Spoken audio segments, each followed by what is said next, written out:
Hello guys, I am Dr. Dishant, your biology guru, and welcome back to my channel BioNurture, the easiest and the finest way to learn biology. और आज का अपना topic है nervous system part 5। तो चलिए शुरू करते हैं। सबसे पहला टॉपिक अपना है स्पाइनल कॉर्ड। इससे पहले के लेक्चर में अपन ने सेंट्रल नर्वस सिस्टम के ब्रेन पार्ट को पढ़ लिया था। अब अपना स्पाइनल कॉर्ड जो कि CNS यानी सेंट्रल नर्वस सिस्टम का सेकेंड पोर्शन है। तो देखते हैं स्पाइनल कॉर्ड क्या होता है। लिख रखा है, it is a long soft whitish cylindrical rod present in the neural canal of vertebrate column. It is also surrounded by the meninges. तो जैसे ब्रेन में meninges होती है, ड्यूरामेटर, एरेक्नोइड और पायामेटर, वैसी की वैसी सेम टू सेम ये अरेंजमेंट रहता है स्पाइनल कॉर्ड पे। तो जो स्पाइनल कॉर्ड होती है वो इन मेम्ब्रेन्स के थ्रू या इन meninges के थ्रू कवर्ड रहती है। और ये अपनी जो रीढ़ की हड्डी होती है जिसको अपन बैकबोन बोलते हैं, जिसको अपन वर्टिब्रल कॉलम भी बोलते हैं, उसके अंदर एक कैनाल प्रेजेंट होती है, उसको अपन न्यूरल कैनाल बोलते हैं। तो थोड़ा सा अपन थोड़ा बहुत ये डायग्राम में देख सकते हैं, जैसे कि एक वर्टिब्री का डायग्राम मैं बना रहा हूँ। You can see in this diagram, एक वर्टिब्री का डायग्राम है और इसके बीच में यहाँ पे एक कैनाल होती है, क्रॉस सेक्शन है एक वर्टिब्री का। इस कैनाल को अपन क्या बोलते हैं? Neural canal. क्लियर? तो यहाँ से ऐसी बहुत सारी जो भी जितनी भी वर्टिब्री होती है उन सब में ये न्यूरल कैनाल होती है और आपस में कनेक्ट होकर के एक न्यूरल ट्यूब या एक न्यूरल कैनाल का फॉर्मेशन कर लेता है। ठीक है, और उसमें से अपना जो स्पाइनल कॉर्ड है वो रन करता है। फिर अपन नेक्स्ट देखते हैं, there are 31 pairs of spinal nerves which arise from the spinal cord. जैसे ब्रेन से 12 पेयर क्रेनियल नर्व्स अराइज हो रही थी, वैसे की वैसे स्पाइनल कॉर्ड से 31 पेयर स्पाइनल नर्व्स अराइज होती है। क्लियर?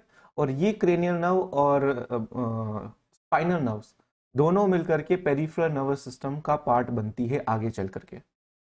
नेक्स्ट पॉइंट है, इन स्पाइनल कॉर्ड व्हाइट मैटर, और आपको पता है व्हाइट मैटर जो होता है वो माइलिनेटेड नर्व फाइबर से मिलके बनता है। ठीक है, तो white matter formed of myelinated nerve fiber is found on the outer side, while the gray matter, which is made up of nerve cells body, is found in the inner side of the spinal cord. तो ये वैसा है कि बाहर की तरफ white matter देखने को मिलता है और अंदर की तरफ ग्रे मैटर अपने को देखने को मिलता है। ये जस्ट जो अपने सेरेब्रल हेमीस्फीयर या सेरेब्रल कॉर्टेक्स का जो देखा था, जिसमें कॉर्टेक्स रीजन में ग्रे मैटर था और उसके सब कॉर्टेक्स या मेडुला रीजन में वाइट मैटर था, सेरेब्रल या सेरेब्रल हेमिस्फीयर या सेरेब्रम बोल दो। उसके अंदर जैसा अरेंजमेंट था ग्रे मैटर और वाइट मैटर का, उसका जस्ट अपोजिट अपने को स्पाइनल कॉर्ड में देखने को मिलता है।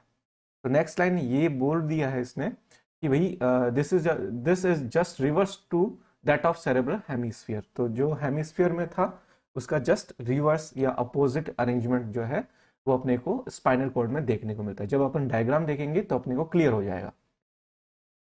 नेक्स्ट है, it conducts sensory and motor impulse to and fro from the brain. तो इसका काम क्या है? जैसे मान लो ये ब्रेन है, क्लियर, और यहाँ से स्पाइनल कॉर्ड निकली है।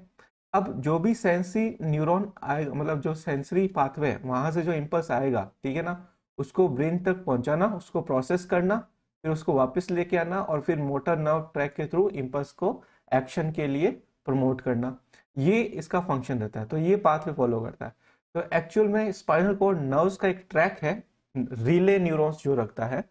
तो ये क्या करता है, सेंसरी और मोटर न्यूरॉन के बीच में एक रिले जंक्शन का काम करता है। ठीक है, कनेक्टिव जंक्शन का काम करता है, जो कि जो इंपल्स सेंसरी नर्व ट्रैक से आता है उसको ब्रेन तक ले जाता है, ब्रेन उसको प्रोसेस करता है और उसके लिए जो एक्शन करना होता है उसको वापस ला करके मोटर नर्व ट्रैक के थ्रू इफेक्टर ऑर्गन तक पहुंचा देता है।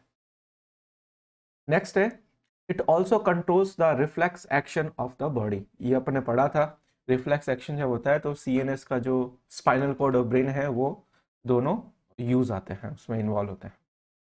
नेक्स्ट दे रखा है, ये अपना ब्रेन और स्पाइनल कॉर्ड को रिप्रेजेंट करता हुआ डायग्राम है। तो ये ब्रेन हो गया और ब्रेन का ये वाला जो पोर्शन है, हाइंड ब्रेन का जो पार्ट है जिसको अपन मेडुला ऑब्लोंगेटा बोलते हैं, ठीक है, वहां से स्पाइनल कॉर्ड निकलती है।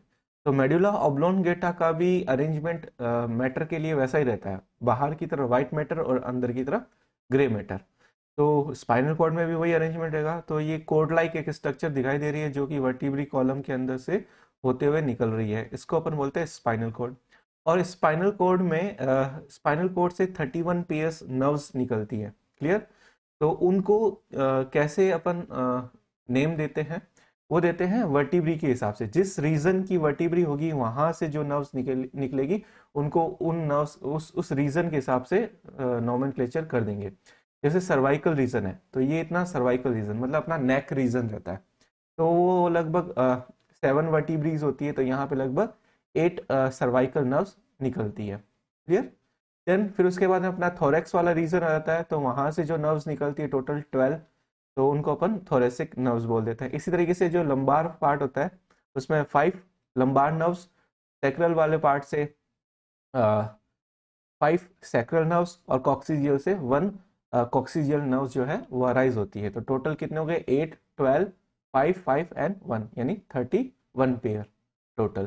तो इस तरीके से अपन समझ सकते हैं, और ये सारी नर्व्स पेयर में होती है। अब यदि मैं इस स्पाइनल कॉर्ड का क्रॉस सेक्शन कट करता हूं और आपको दिखाने की कोशिश करूं तो ये कुछ इस तरीके से दिखाई देगा। क्लियर।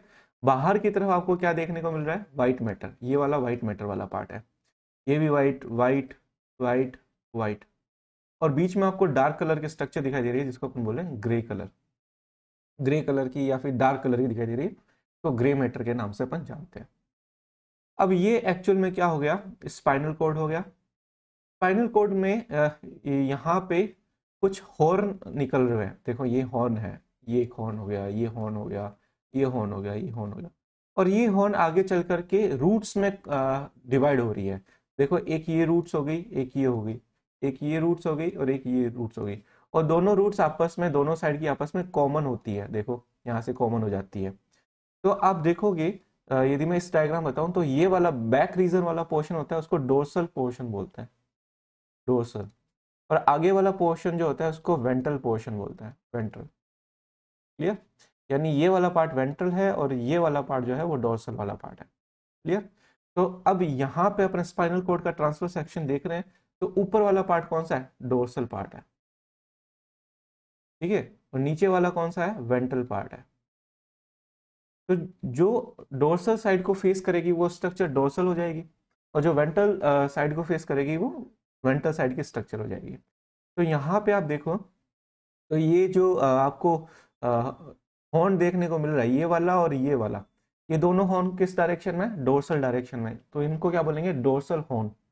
और इन दोनों डोर्सल हॉर्न से जो रूट्स निकल रही है येलो कलर की, इनको अपन क्या बोलेंगे, डोर्सल रूट्स। ये देखो डोर्सल रूट्स। क्लियर। इसी तरीके से नीचे के ये जो हॉर्न आपको दिखाई दे रहे हैं, ये इसको अपन क्या बोलेंगे, वेंट्रल हॉर्न्स। और इनसे जो रूट्स निकल रही है इनको अपन क्या बोलेंगे, वेंट्रल रूट्स। क्लियर।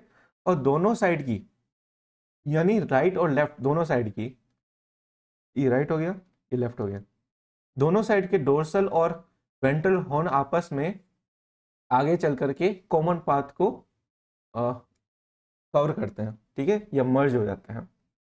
अब आप एक चीज ध्यान रखो, जो डोर्सल हॉर्न होता है ना, या फिर जो डोर्सल रूट होता है, वहां पे जो नर्व्स का ट्रैक होता है उसको अपन बोलते हैं सेंसरी न्यूरॉन या एफरेंट न्यूरॉन। यानी यहां से इंफॉर्मेशन आएगी किसकी तरफ, स्पाइनल कॉर्ड की तरफ।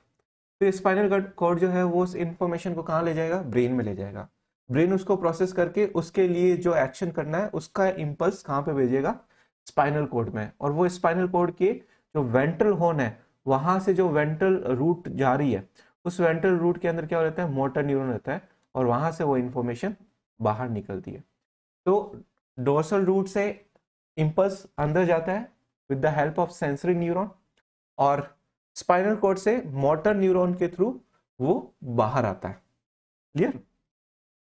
तो इस तरीके से तो आप देख सकते हो कि यहाँ पे हर एक नर्व जो निकल रही है, यानी हर एक नर्व का जो ट्रैक निकल रहा है, मतलब sensory neuron plus motor neuron का वो डबल है, मतलब एक इस साइड है और दूसरा इस साइड है, यानी यहाँ पे जो नर्व्स निकलती है वो पेयर में निकलती है।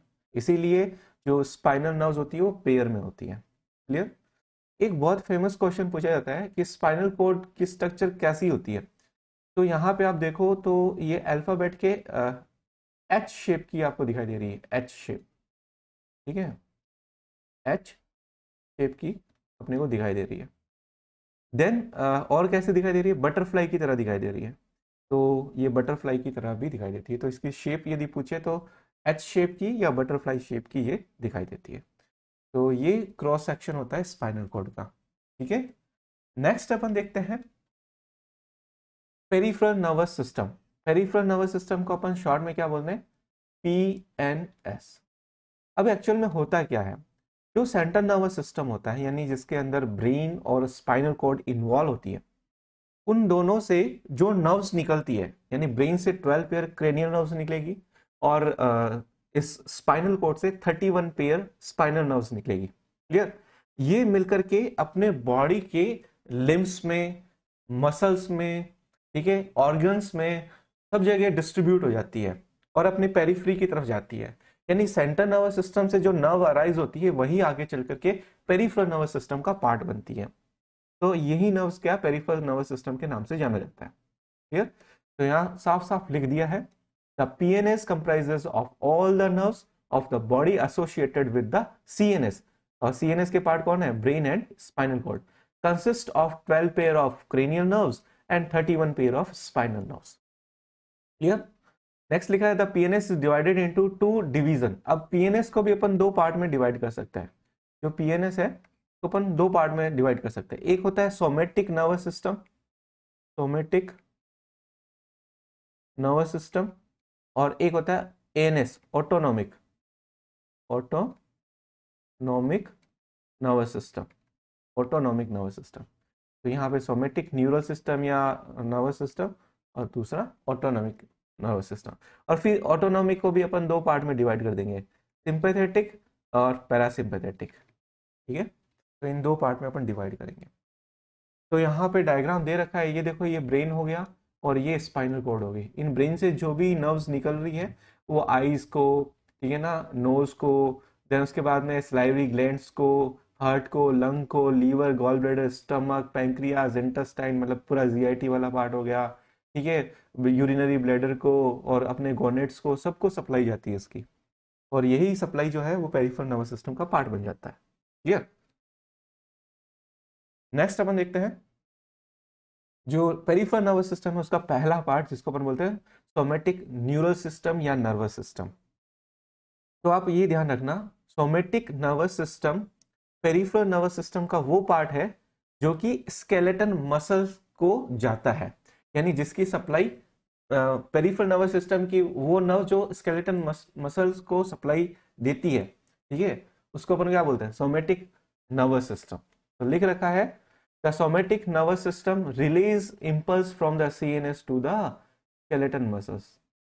तो जो पीएनएस का वो पार्ट जो स्केलेटन मसल्स को जाता है, उसको सप्लाई देता है नर्व की, उसको अपन ने एक क्लासीफाई कर दिया सोमेटिक नर्वस सिस्टम के अंदर, ठीक है। जबकि नेक्स्ट लिखा है while the autonomic neural system transmits impulse from the CNS to the involuntary organ और स्मूथ मसल्स ऑफ बॉडी। जबकि अपन एएनएस की बात करते हैं, ठीक है ना, तो ऑटोनॉमिक नर्वस सिस्टम जो है वो अपने बॉडी के जितने भी विसरल ऑर्गन्स है, बॉडी के अंदर जितने भी ऑर्गन्स है, हार्ट, लंग, ठीक है ना, जीआईटी ट्रैक, है ना, यूरिनरी ट्रैक, ये सारे जितने भी अपने ग्लैंड्स हैं और स्मूथ मसल जो है, उनको सप्लाई ऑटोनॉमिक नर्वस सिस्टम की जाती है। तो स्केलेटन सिस्टम को सप्लाई आती है सोमेटिक नर्वस सिस्टम की, और बॉडी के विसरल ऑर्गन और स्मूथ मसल को सप्लाई जाती है एएनएस यानी ऑटोनॉमिक नर्वस सिस्टम की। नेक्स्ट अपन देखते हैं ऑटोनॉमिक नर्वस सिस्टम। तो ऑटोनॉमिक नर्वस सिस्टम वैसे मैं बता चुका हूं।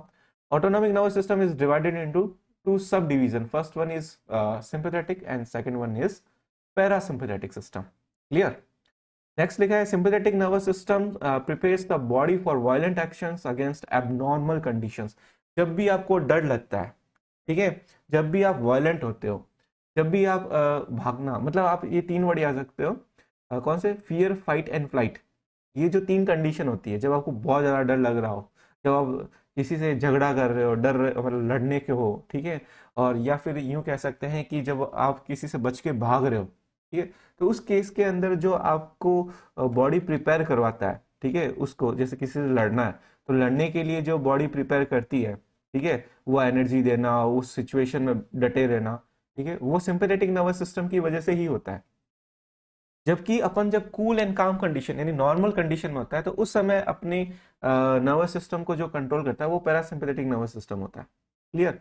तो लिख रखा है कि the parasympathetic nervous system is more concern with reestablishing normal condition after the violent act is over. जब अपने को फियर फाइट एंड फ्लाइट वाली एक्शन कंप्लीट हो जाती है और वापस बॉडी को नॉर्मल स्टेट में लाना होता है तो वो कौन लेके आता है? Parasympathetic nervous system. तो एक चीज दिमाग में रख लो कि सिंपैथेटिक सिस्टम और पैरासिम्पैथेटिक सिस्टम एक दूसरे के एंटागोनिस्ट होते हैं, ठीक है, और एक दूसरे के एक्शन को काउंटर बैलेंस करते हैं। यदि सिंपैथेटिक सिस्टम जो है वो आपको मतलब कोई भी एक्शन परफॉर्म करवाने के लिए एक्टिव करेगा तो उसका reverse action, antagonistic action, parasympathetic system क्या करेगा? प्रमोट करवाएगा। समझ गए? तो ये चीज आपको ध्यान रखना है, कंपनसेट करते रहते हैं एक दूसरे को। तो इसीलिए थर्ड लाइन, ये जो लास्ट लाइन लिख रखी है फोर्थ, कि the functions of sympathetic and parasympathetic nervous system are antagonistic to each other. एक दूसरे के एंटागोनिस्ट होते हैं। तो कैसे एंटागोनिस्ट होते हैं, कौन कौन से फंक्शन होते हैं, वो अपन देखते हैं।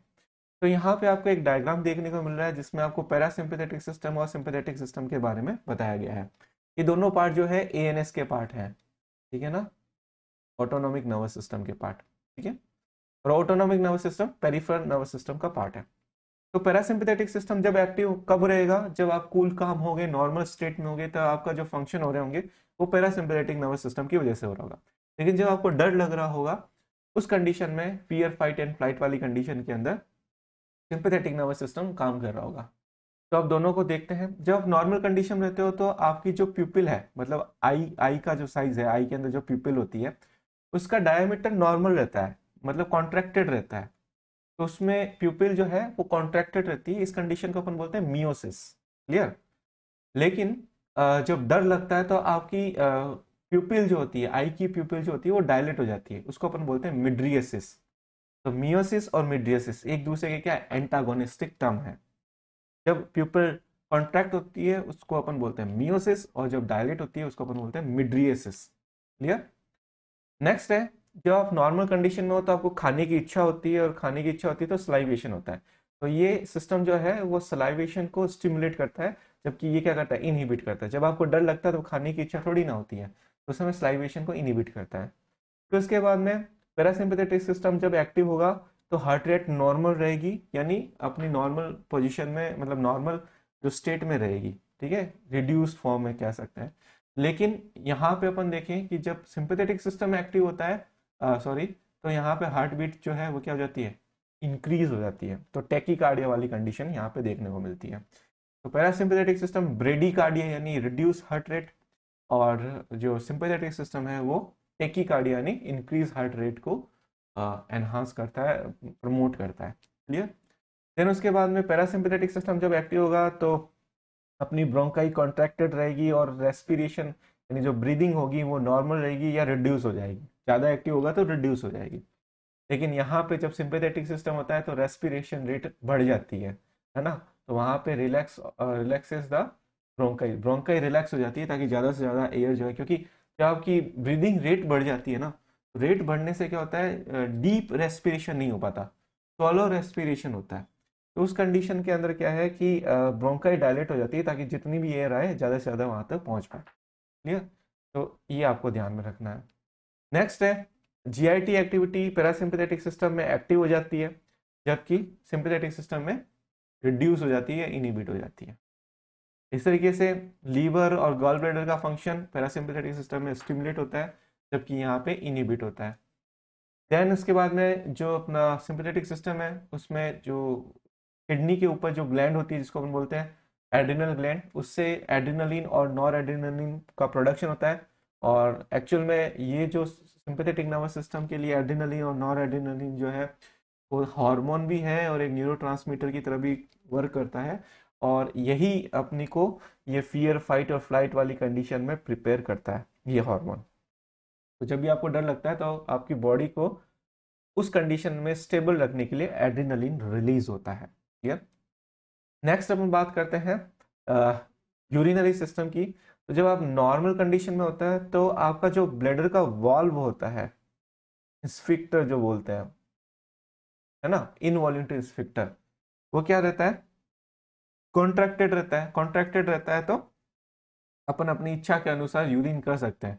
ऐसे यूरिन नहीं निकलता। यूरिनेशन ऐसे मेच्योरेशन वाली प्रोसेस सडन नहीं होती है, अपन अपनी इच्छा के हिसाब से कर सकते हैं, क्योंकि उस समय वॉल कॉन्ट्रैक्टेड रहता है तो ब्लेडर क्लोज रहता है, तो यूरिन पास आउट नहीं होता बाहर, ठीक है।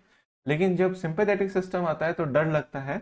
उस कंडीशन में जो यूरिनरी ब्लैडर का जो स्फिक्टर होता है, यानी जो वॉल्व होता है, वो क्या हो जाता है, रिलैक्स हो जाता है, जिससे यूरिनेशन, तो डर लगता है जब यूरिनेशन हो जाता है ना, वो इसी वजह से होता है, सिंपैथेटिक नर्वस सिस्टम की वजह से। और इसके अलावा पैरासिम्पैथेटिक सिस्टम जब एक्टिव रहेगा, मतलब अपन नॉर्मल कंडीशन होंगे, तो सेक्सुअल डिजायर को ये प्रमोट करता है, ठीक है। लेकिन जब किसी को डर लग रहा होता है तो उस समय कोई सेक्सुअल डिजायर जनरेट नहीं होती। तो सिंपैथेटिक सिस्टम जब एक्टिव होता है तो रिप्रोडक्टिव एक्टिविटी रिड्यूस हो जाती है, मतलब स्पर्म फॉर्मेशन वगैरह ये सब, ये जो पूरी एक्टिविटी है वो रिड्यूस हो जाती है।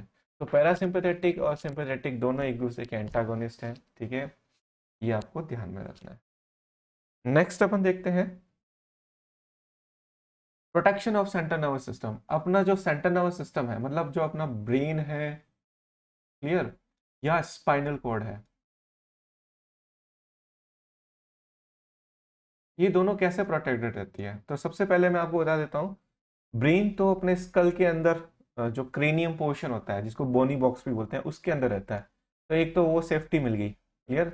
और स्पाइनल कॉर्ड जो है वो वर्टिब्री कॉलम के न्यूरल कैनाल के अंदर रहती है, न्यूरल ट्यूब के अंदर रहती है, तो इसलिए वहां पे प्रोटेक्शन मिल गई। तो दोनों को प्रोटेक्शन एक तो बोन से मिल जाता है, दूसरा इन दोनों में मेनिंजेस प्रेजेंट होती है ना, ड्यूरामेटर, एरेक्नोइड और पायामेटर, तो वो मेनिंजेस जो है वो प्रोटेक्शन काम करती है। तीसरा, इन मेम्ब्रेन्स के बीच में, यानी यहाँ पे मैं लिखूँ यहाँ साइड में DAP, डाप, ठीक है। तो यहाँ पे ड्यूरामेटर और एरेक्नोइड के बीच में सब ड्यूरल स्पेस होता है, और एरेक्नोइड और पायामेटर के बीच में भी सब एरेक्नोइड स्पेस होता है। तो इनमें टिश्यू फ्लूइड और सेरेब्रो स्पाइनल फ्लूइड फिल रहता है। तो दो मेम्ब्रेन के बीच में यदि फ्लूइड फिल रहेगा तो वो एक कुशन की तरह बिहेव करेगा, क्लियर। तो वो शॉक एब्जॉर्बिंग कैटेगरी में आ जाता है। यानी स्पाइनल कॉर्ड और ब्रेन में जो मेम्ब्रेन्स, मेनिंजेस होती है, उनके बीच में जो सेरेब्रो स्पाइनल फ्लूइड और टिश्यू फ्लूइड भरा रहता है, वो क्या करता है, एज ए कुशन की तरह बिहेव करता है, ताकि जब भी ब्रेन और स्पाइनल कॉर्ड को शॉक लगता है, मैकेनिकल शॉक वगैरह लगता है, तो वो कुशन की तरह बिहेव करके उस शॉक को एब्जॉर्ब कर लेते हैं। तो नेक्स्ट लिखा हुआ है यही कि brain lies inside a bony box called the cranium, while the spinal cord lies within the vertebral column or backbone. Such bony structures protects them from mechanical injury and shock. Yes, shock absorber की तरह behave करते हैं ये सब। लिखा है besides the additional protective covering called meninges are also present. And next लिखा है cerebrospinal fluid, जिसको अपन CSF बोलते हैं, पर डे ये लगभग 150 ml के अप्रोक्स बनता है, ठीक है ना, ये इसका प्रोडक्शन है। तो cerebrospinal fluid present in the brain and spinal cord serves as a pad to cushions the central nervous system from the shocks, ठीक है। It also provides a medium for exchange of the food material, waste, respiratory gases and other material. अब इसको cerebrospinal fluid को ऐसा मान लो जैसे अपनी body के अंदर लिम्फेटिक सिस्टम होता है ना, उस तरीके से ब्रेन के अंदर स्पाइनल कॉर्ड यानी CNS के अंदर जो होता है वो सेरेब्रोस्पाइनल फ्लूइड होता है। एक तो ये प्रोटेक्शन तो करता है, ये क्वेश्चन की तरह है, इसके अलावा ये ब्रेन को मॉइस्ट रखता है, क्लियर, ड्राई होने से बचाता है, फ्रिक्शन होने से बचाता है। देन उसके बाद में ये कह सकते हैं कि जो फूड मटेरियल होते हैं, जो न्यूट्रिएंट ब्रेन को देना होता है, वो प्रोवाइड करता है ब्रेन को। ब्रेन में मेटाबॉलिज्म के थ्रू जो वेस्ट प्रोडक्ट जनरेट होता है उसको ये कलेक्ट करता है। जो रेस्पिरेटरी गैसेज है, मतलब ऑक्सीजन, CO2 है, उसके एक्सचेंज में हेल्प करता है, और अदर जो भी मटेरियल वगैरह का एक्सचेंज करना होता है उसका ये CSF फ्लूइड ब्रेन के साथ में करता है, क्लियर। तो ये है, तो ये चीज़ आपको ध्यान में रखना है कि CSF फ्लूइड का क्या क्या फंक्शन होता है। यदि CSF फ्लूइड का अमाउंट बढ़ जाए, 150 ml से ज़्यादा होने लग जाए, तो वो मेनिंजेस पे प्रेशर क्रिएट करता है, वहाँ पे प्रेशर आने लग जाता है, मेनिंजेस इन्फ्लेम्ड हो जाती है, मतलब इन्फ्लामेशन यहाँ पे आ जाता है, और ब्रेन पे प्रेशर पड़ता है। तो उस कंडीशन में मेनिंजाइटिस या एनसेफेलाइटिस वाली कंडीशन जनरेट हो जाती है, जिसे आपके ब्रेन में या अपने जो भी रीजन है, स्कल रीजन वगैरह है, वहाँ पे आपको अनकंफर्टेबल फील होने लगता है, वहाँ पे पेन वगैरह, स्वेलिंग, ठीक है ना, ये नेजल डिस्चार्ज और ये सब आने लग जाता है, ठीक है, नर्वस साइन आने लग जाते हैं। तो ये कुछ एबनॉर्मलिटीज है यदि CSF फ्लूइड ज़्यादा अमाउंट में बनने लग जाए तो। नेक्स्ट अपन देखते हैं, ये डायग्राम है, आपने देखा है ये ब्रेन है और ब्रेन के बाहर क्या रहती है, मेम्ब्रेन्स रहती है। तो यहाँ पे ड्यूरामेटर, फिर एरेक्नोइड और फिर पायामेटर। तो ड्यूरामेटर और एरेक्नोइड के बीच में जो स्पेस होता है उसको क्या बोलते हैं, सब ड्यूरल स्पेस, उसके अंदर टिश्यू फ्लूइड भरा रहता है। देन उसके बाद में एरेक्नोइड और पायामेटर के बीच में ये अपना CSF फ्लूइड भरा रहता है। तो ये जो ब्लू कलर का आपको दिखाई दे रहा है, ये क्या है, CSF फ्लूइड है। और ये पूरा इस तरीके से ब्रेन में रहता है, ब्रेन की जो वेंट्रिकल्स होती है वहाँ पे, ये पूरे ब्रेन और स्पाइनल कॉर्ड में रन करता है। और CNS के जितने भी पार्ट, मतलब न्यूट्रिएंट सप्लाई करना, वेस्ट मटेरियल कलेक्ट करना, गैसेज एक्सचेंज करना, ये सारे फंक्शन ये सेरेब्रो स्पाइनल फ्लूइड करता है। क्लियर? तो इस तरीके से प्रोटेक्शन होती है ब्रेन की। और लास्ट टॉपिक है कि नर्वस टिश्यू कैसे एक्शन कॉज करते हैं। तो how does the nervous tissue cause action, किस तरीके से नर्वस सिस्टम के थ्रू एक्शन परफॉर्म होते हैं। तो सिंपल सा है, वही जैसे रिफ्लेक्स एक्शन होता है वैसा ही है। पढ़ लेते हैं क्या है।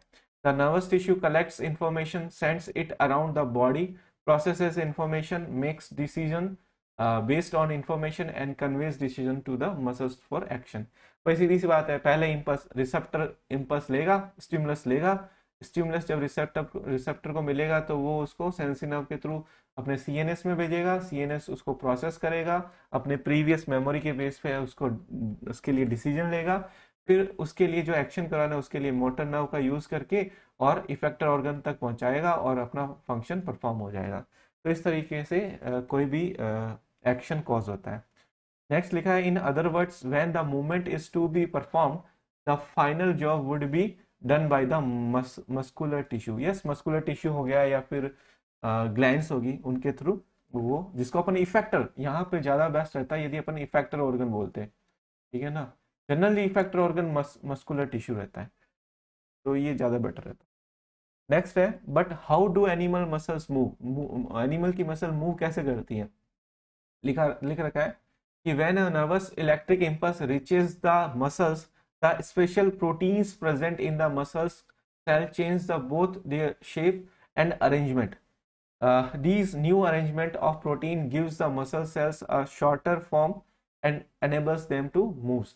तो सीधी सी बात है, मैं आपको एक चीज बताता हूँ कि कोई भी मसल सेल्स होती है, उन मसल सेल के अंदर छोटे छोटे मसल्स, फिलामेंट्स वगैरह प्रेजेंट होते हैं और मायोफाइब्रिल्स प्रेजेंट होते हैं। उन मायोफाइब्रिल्स के अंदर दो तरह की प्रोटीन होती है, एक होती है actin protein, actin ACTIN, actin protein, ठीक है, और एक होती है मायोसिन प्रोटीन, मायोसिन प्रोटीन। इन दोनों प्रोटीन में कॉन्ट्रैक्शन और रिलैक्सेशन की पावर होती है, यानी ये कॉन्ट्रैक्ट हो सकता है, ठीक है, एंड रिलैक्स भी हो सकता है। तो ये रिलैक्स हो सकता है, क्लियर, दोनों चीज हो सकती है इनमें।